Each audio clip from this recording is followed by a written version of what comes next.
நம்புவேன் என்னை ஒருவரை. அல்லேலூயா. எல்லாம் சத்தமா ஒரு அல்லேலூயா சொல்லலாமா? அல்லேலூயா. நல்லா நம்ம அப்படியே போயிட்டு இருக்கிறோம் ஆண்டுடைய சமூகத்துல. இப்போ பார்த்தது போல அன்பு, ஃபர்ஸ்ட் ஆவியின் கனி என்னங்க? அன்பு. தேவன் எப்படி இருக்கிறார்? தேவன் எப்படி இருக்கிறார்? Always love. தேவன் எப்பொழுதும் அன்பாகவே, தேவன் அன்பாகவே தான் இருக்கிறார். அல்லேலூயா. தேவன் அன்பாக இருக்கிறார். நாம் எப்படி இருக்கிறோம்? வம்பாகவே இருக்கிறோம் எல்லாரும். அல்லேலூயா. எத்தனை பேரு பாஸ்டர்ஸ், இப்போ பாஸ்டர்ஸ் குறிச்ச சாட்சி என்ன? சபையில எங்க விசுவாசி மக்கள் சொல்லணும், எங்க ஐயா அன்புள்ளவரியா, நான் தப்பு பண்ணா கூட அதை எப்படி கண்டிக்கணுமோ அப்படிதான் கண்டிப்பேன்.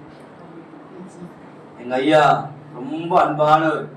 கிராமத்து மக்கள் சொல்லணும், நான் சர்ச்சுக்கு போறனோ போடலையோ, எங்க ஐயா அன்பான மனுஷன் அப்படின்னு என்ன பண்ணுவேன் சொல்லணும். ஒரே ஒரு விஷயத்த நான் உங்களுக்கு சொல்றேன், கவனிங்க. அன்னை தெரேசா நம்ம எல்லாருக்கும் தெரியும். ஒரு நாள் அன்னை தெரேசாவினால பெரிய புரட்சி வருது. அந்த அம்மா நிறைய பேரு அவங்க அன்பை பார்த்து நிறைய பேரு கிறிஸ்துவ பக்கம் போக ஆரம்பிச்சிட்டாங்க. உடனே எப்பவுமே எதிர்ப்பு இருக்கதானே செய்யும். வாசனை வீசினா நமக்கு எதிர்ப்பு இருக்கதான் செய்யும்.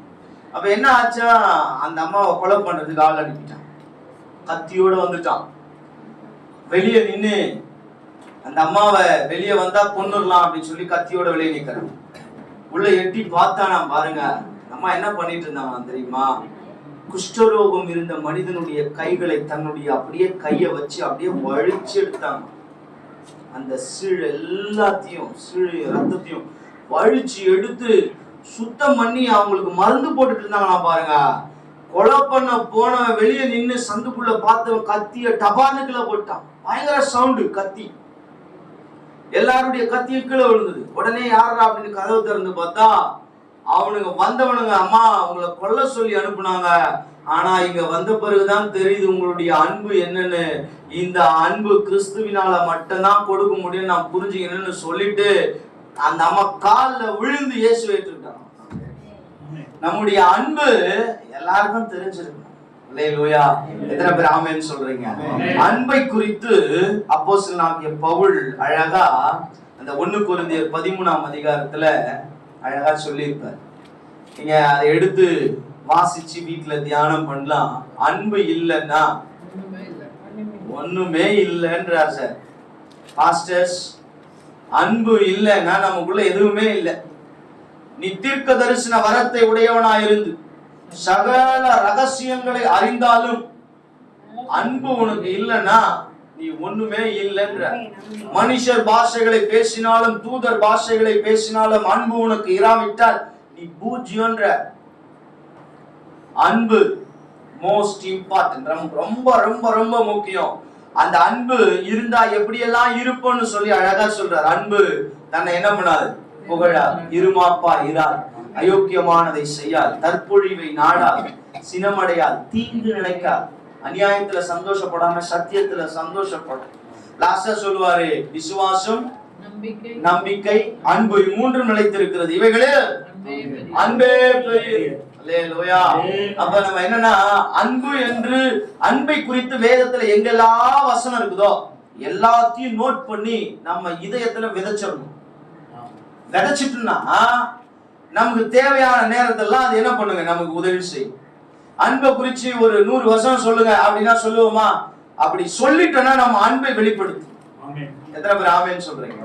அப்படியே தொடர்ந்து நம்ம வாசிச்சோம் அப்படின்னா 1 பேதுரு 4வது அதிகாரம், 1 யோவான் 4ஆம் அதிகாரம் 17ஆம் வசனம் வாசிச்சுங்க. அடுத்து யாக்கோபு 1ஆம் அதிகாரம் 12வது வசனம், யாக்கோபு 2ஆம் அதிகாரம் 8வது வசனம். இங்க எல்லாம் நீங்க வாசிச்சு பாத்தீங்கன்னா அன்பை குறித்து ஒரு சில வார்த்தைகள் அங்க சொல்லப்பட்டிருக்கணும். இது மட்டும் இல்ல, இது மாதிரி நிறைய வசனங்கள் நமக்கு அன்பை குறித்து கொடுக்கப்பட்டிருக்கிறது. ஒண்ணுங்க, காண்கிற சகோதரத்தில் அன்பு கூறாத நீ நோ வே, வழியே இல்ல. பக்கத்து வீட்டுக்காரர்கிட்ட அன்பு கூறாம தேவன் மேல எவ்வளோ விசுவாசமா இருந்தது தெரியுமா சொன்னா ஆண்டவர் சொல்லுவாரு, பெரிய புரடா கேஸ் போடுது. பக்கத்து வீட்டுல இதால என்ன பண்ண முடியல, நேசிக்க முடியல. ஒரு பக்கத்து கிராமத்துல இருக்கிற ஒரு ஊழியக்காரால் நேசிக்க முடியல. காண்கிற சகோதரிடத்தில் அன்பை வெளிப்படுத்த முடியாத நாம் காணாத தேவனிடத்தில் எப்படி அன்பை வெளிப்படுத்தி விடுவோம் என்கிற சிந்தனையோடு நாம் இருப்போம். அடுத்து சந்தோஷம். அல்லேலூயா. அன்பு நமக்குள்ள வந்துருச்சுன்னா தானா சந்தோஷம் வரும். ஆமென் சொல்றேன். அன்பு இல்லாதவருடைய வாழ்க்கையில சந்தோஷம் இருக்கு. ஒரே விஷயம் தாங்க, மெயின் டேப், மெயின் குழா வந்து அன்பு. அதை திறந்தா அடுத்து எத்தனை அடிஷனல் குழா வேணா வச்சுக்கலாம். மெயின் வால்வை திறந்துட்டோம்னா எல்லாத்துலயும் தண்ணி வரும். அன்பு நமக்கு இருந்தா போதும், சந்தோஷம் தானா வந்துடும். ஒரே ஒரு வசனம் 5 மத்திய 5ஆம் அதிகாரம் 11-12 வாசிச்சீங்க அப்படின்னா அந்த வசனத்தை ஒருத்தர் மட்டும் வாசிங்க. 5வது உங்களை நிந்தித்து துன்பப்படுத்தி பலவித தீமையான மொழிகளையும் உங்கள் பேரில் பொய்யாய் சொல்வார்களானால் பாக்கியவான்களாய் இருப்பீர்கள்.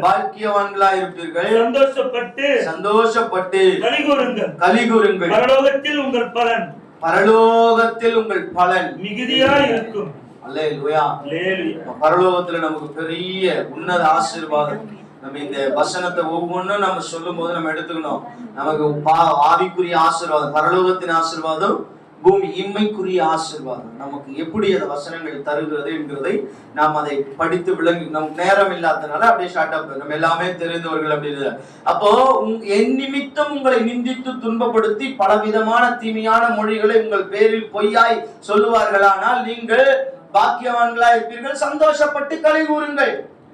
ஆண்டவர் சொல்லிட்டாரு, ஆண்டவர் நிமித்தம் யாராவது நம்மள ஏதாவது பண்றாங்க அப்படின்னா நாம் செய்ய வேண்டியது சந்தோஷமா இருக்கணும். அப்படின்னா அந்த சந்தோஷத்துக்கான வசனம் எங்கெங்கெல்லாம் இருக்குதோ எல்லாம் நமக்குள்ள விதையா இருக்கணும்.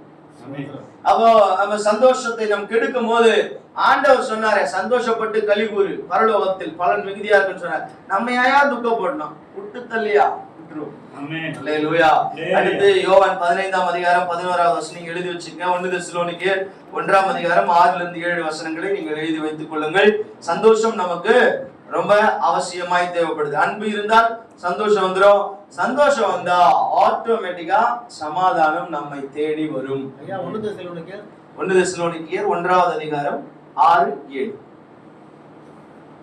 சமாதானம் நம்மை தானா தேடி வந்துடும். இன்னைக்கு சமாதானம் இல்லாம, உண்மையா சொல்றேன், எத்தனையோ ஊழியக்காரர்களுடைய குடும்பம், எத்தனையோ ஊழியங்கள், எத்தனையோ மனிதருடைய தனிப்பட்ட வாழ்க்கை சமாதானம் இல்லாததுனால நாசமாகி கொண்டு. சமாதானம் நமக்கு தேவை. வேதம் சொல்லுகிறது, மத்திய 5ஆம் அதிகாரம் 9ஆம் வசனத்தை நீங்க வாசிப்பீங்க அப்படின்னா, மத்தேயு 5:9 ஒருத்தர் வாசிங்க.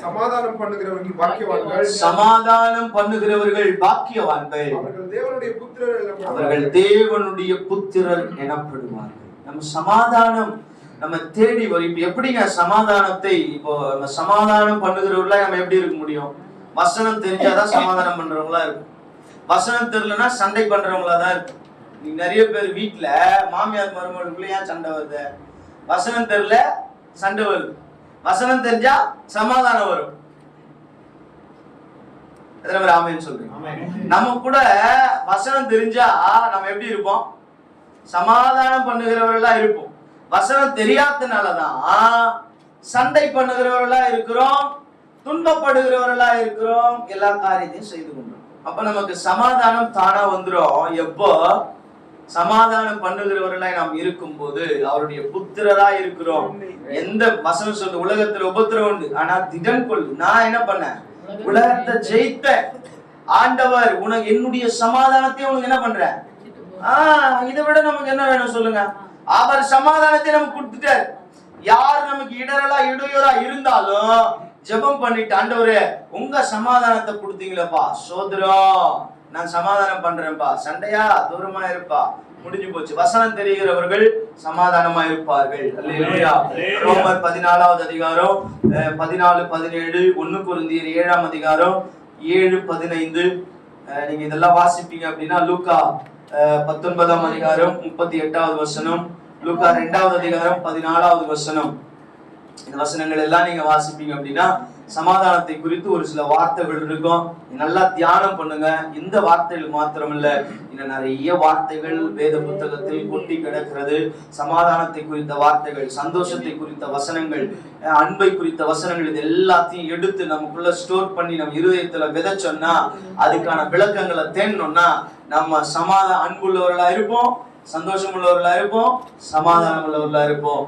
தேவனுடைய சுபாவமாகிய ஆவியின் கனியை வெளிப்படுத்துகிற ஒரு ஊழியத்தை நம்மளால் செய்ய முடியும். இந்த வேத வசனத்தை நமக்காக ஆசீர்வதிக்கிறார்.